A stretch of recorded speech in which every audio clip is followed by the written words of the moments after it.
అలసి ఉన్న వారి ఆశను తృప్తిపరచుదును, కృషించిన వారినందరినీ నింపుదును. ఇర్మియా 31:24. నీ ప్రాణమునకు దేవుడు సేద తీర్చువాడు.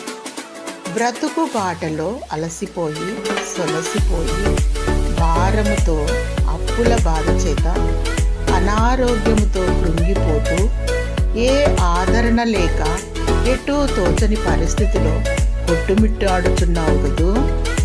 నీ దేవుడు నిన్ను చూస్తున్నాడు. నీ సృష్టికర్త నీకు తృప్తినిస్తాడు, నెమ్మదినిస్తాడు. మనుషులను నమ్ముకోక నీ భారము యెహోవా మీద మోపుము. ఆయన నీ హృదయవాంఛలు తీరుస్తాడు. కృషించిన బ్రతుకులను వికసింపచేయువాడు ఆయనే. దేవుని ప్రార్థించు, ఆయనను స్తుతించు. అధైర్యపడకు.